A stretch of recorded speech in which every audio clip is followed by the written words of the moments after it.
Assalamualaikum warahmatullahi wabarakatuh dan salam sejahtera. Saya Profesor Madya Dr. Barakatunnisa Muhammad Yusof, merupakan dietitian dan pensyarah di Jabatan Dietetik, Fakulti Perubatan dan Sains Kesihatan, Universiti Putra Malaysia.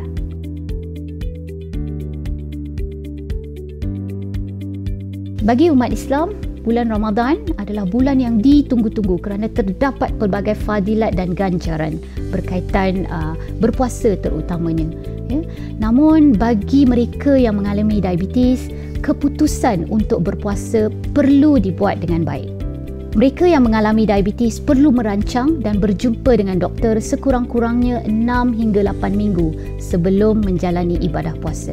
Ini penting kerana ahli kesihatan, doktor dan juga dietitian perlu menilai risiko seseorang sama ada mereka boleh berpuasa atau tidak, ya, membuat sedikit penyelarasan berkaitan ubat-ubatan termasuk dos dan jenis, dan juga pengubahsuaian diet dan aktiviti fizikal.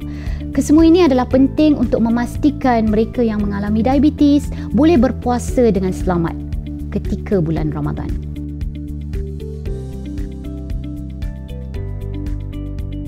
Sebagai seorang ahli dietitian, saya sentiasa menasihatkan mereka yang mengalami diabetes untuk mematuhi kepada 5 tips pemakanan ini.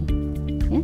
Yang pertama, memastikan jumlah kalori dan karbohidrat yang mencukupi dan diagihkan secara sama rata untuk waktu bersahur, berbuka dan 2 snack sihat jika perlu.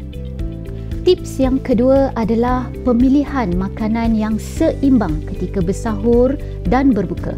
Ini kerana makanan yang tidak seimbang ketika bersahur boleh menyebabkan gula darah menjadi rendah pada siang hari, atau pengambilan makanan yang berlebihan, terutamanya makanan manis ketika berbuka, boleh menyebabkan gula darah meningkat dengan cepat dan mendadak.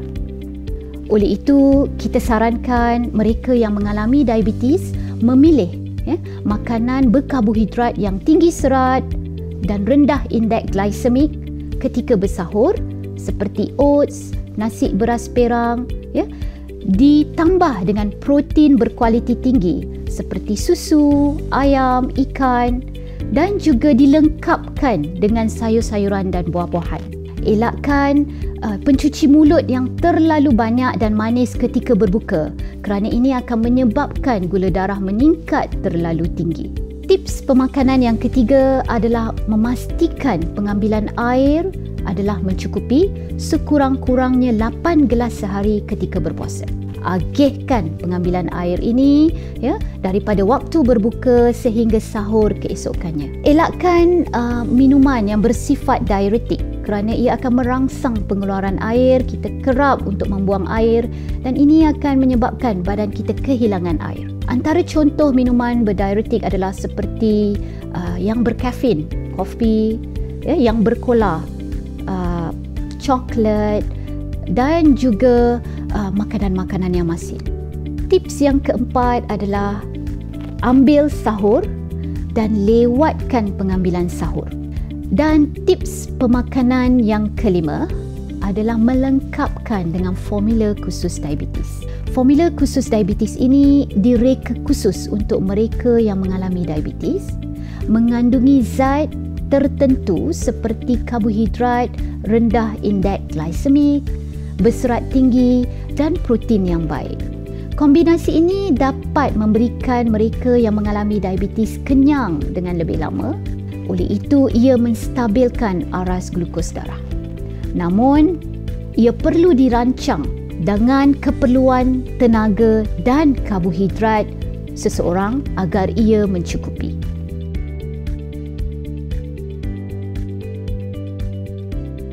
Selain daripada 5 tips pemakanan, pengurusan diabetes semasa Ramadan memerlukan pendekatan yang holistik. Yang pertama, mereka yang mengalami diabetes perlu patuh kepada jadual pengambilan ubat-ubat berkaitan diabetes.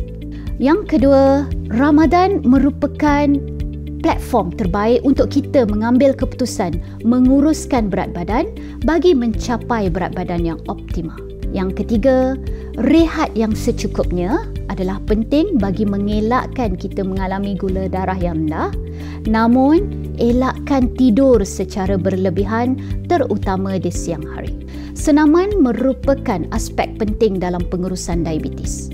Oleh itu, ketika Ramadan bukanlah alasan untuk kita tidak melakukan senaman. Senaman ringan dengan intensiti yang rendah namun secara tetap perlu dilaksanakan. Berterawih merupakan contoh aktiviti fizikal yang baik ketika Ramadan. Yang terakhir adalah memastikan kita dapat menjalankan pemeriksaan gula darah secara sendiri. Ini penting bagi mengenal pasti sama ada kita mengalami simptom gula darah rendah atau terlalu tinggi. Tips-tips ini dapat membantu mereka yang mengalami diabetes berpuasa dengan selamat ketika bulan Ramadan.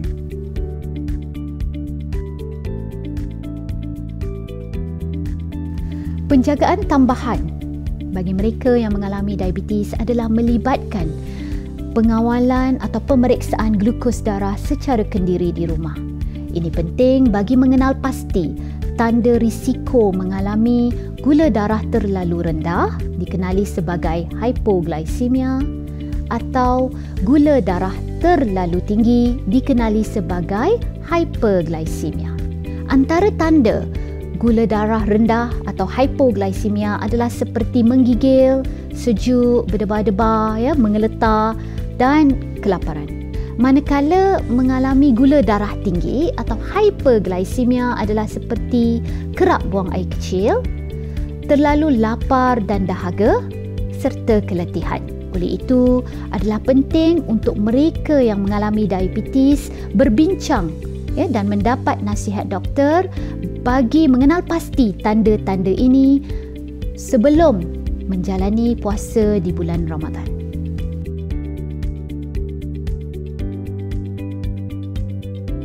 Secara umumnya, warga emas mempunyai risiko yang lebih tinggi jika mengambil keputusan untuk berpuasa, terutamanya mereka yang mengalami diabetes.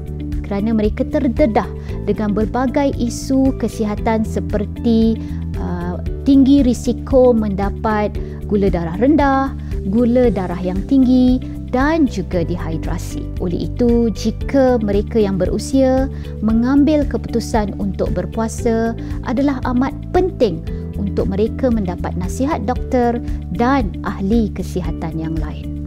Secara kesimpulan, berpuasa di bulan Ramadan bagi mereka yang mengalami diabetes memerlukan perancangan yang rapi dan persediaan yang sistematik. Bagi aspek pemakanan, pastikan anda dapat mengamalkan 5 tip pemakanan yang telah diterangkan. InsyaAllah, mereka yang mengalami diabetes boleh berpuasa secara selamat di samping mencapai kawalan diabetes yang optimum. Selamat menyambut Ramadan Al-Mubarak.